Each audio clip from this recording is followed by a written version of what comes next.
Have you ever heard of the butterfly effect? If you haven't, let me just explain it real quick. The butterfly effect is a pretty crazy thing to think about.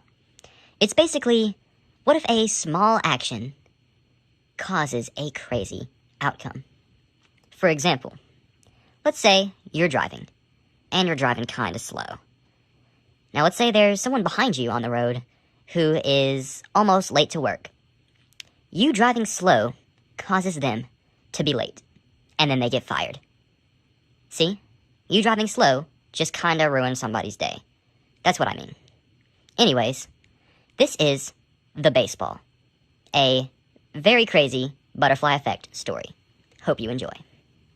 What if I told you that the small action of hitting a baseball into someone's window on accident can lead to the death of the entire world as we know it and the colonization of Mars? It all starts with a man named Mark. He lives in Texas, and he's actually next door neighbors with the governor of Texas.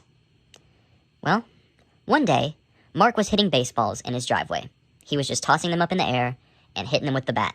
Nothing too crazy.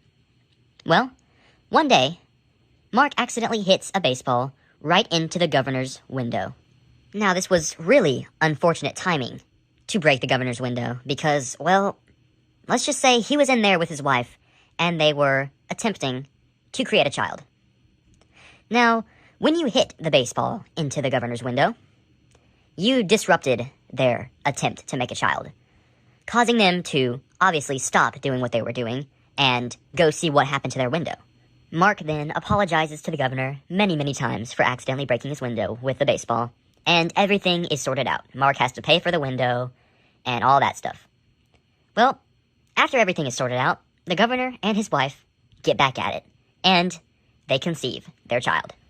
The fact that Mark delayed the conception of the child with his baseball means that a different sperm won the race.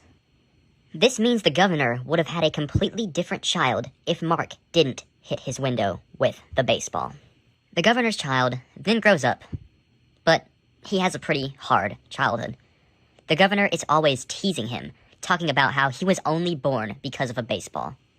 This caused the governor's son, Randy, to grow up hating baseball. He hated it so much that he had a master plan that when he grows up, he was going to try to ban baseball for everyone, for good. I don't think you can really blame Randy, though. I mean, he withstood years of torment from his father, and it caused him to lose his touch with reality. It caused him to think, is there really meaning to life if I only exist because of a stupid baseball?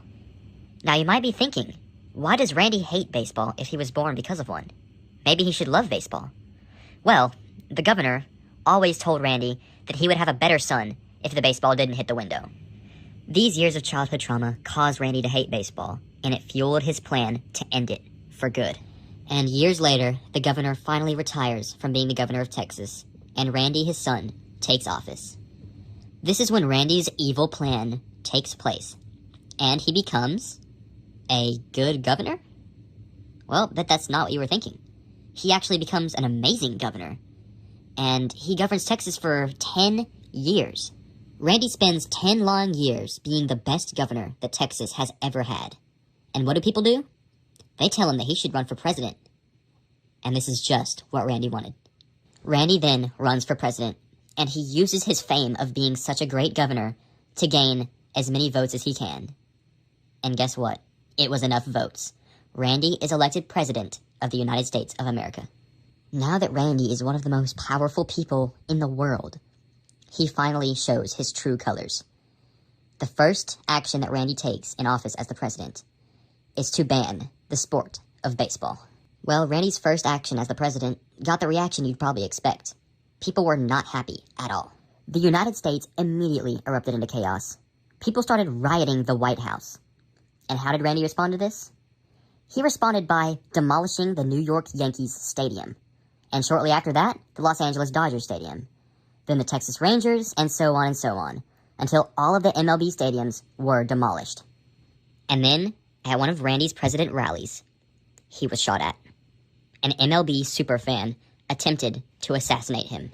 After the assassination attempt, Randy was furious, more mad than he had ever been in his entire life, and that's with the torment from his father. So what did Randy do? Randy decided to try to track down the man that attempted to kill him. And he did. He found the man, and he found his family. And what did Randy do? President Randy ordered the man and his entire family to be executed. And this caused a breakout. People were furious with President Randy. Even though he was almost assassinated, it did not give him the right to kill the man's family. This caused people to storm the White House. As the White House fled with angry citizens, Randy knew that his time was running out. He knew that the people would try to kill him. So in his final moments, Randy did the unthinkable. He decided to nuke France, Germany, England, and China. Right as Randy hit the launch button, the people got to him. They attacked him. They stabbed him. They beat him. They left him as a bloody mess. Randy spent his final moments bleeding out on the White House floor, watching chaos erupt on TV. And chaos did erupt. Multiple countries were nuked. This caused an immediate conflict. Similar to the events of World War I, many allies and ties caused countries to turn against each other. This led to World War III. Since weaponry had advanced so much since the 1940s, people knew that this was most likely the end of the world. The world's richest man, Elon Musk, immediately took action. He used SpaceX to create escape pods. Escape pods that he, his family, and whoever they could gather could use to escape the Earth before it ended. Shortly after was the day of the launch.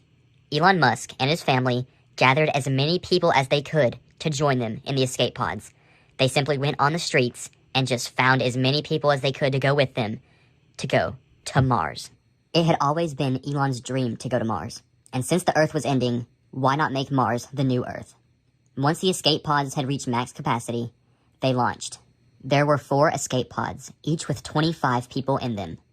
But against all odds, someone special made it onto one of the escape pods.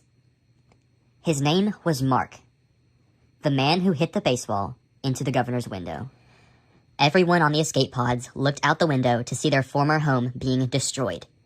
And this made Mark break down. Deep down, he knew it was his fault. He knew that if he hadn't hit that baseball into the window, none of this would have happened. This caused him to break down in tears on the escape pod. And when people asked what was wrong, he told them everything. He told them that it was all his fault. And this infuriated people. Everyone on the escape pod let their emotions get the best of them. They attacked Mark. They beat him, and they tried to kick him off of the escape pod.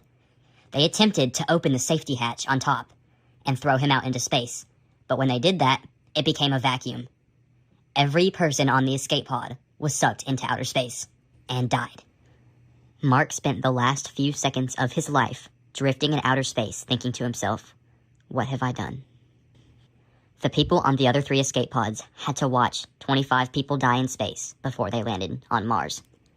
The first few months on Mars were terrible. There was only one main tent area that people could go without spacesuits.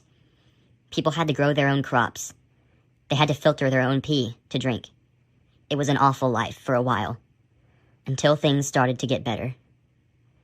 The 75 people that made it to Mars slowly repopulated. They slowly started a full civilization. People started figuring out how to build things out of Martian materials, and overall, how to live better on Mars. Years and years passed, and the civilization grew. After a few hundred years, Mars was almost like Earth again. The civilization grew to around 2 million people by then. Things were really starting to go better, and Earth was left in the past. One of the people on the escape pods had brought something with them. They brought a baseball, to remember how the Earth was destroyed.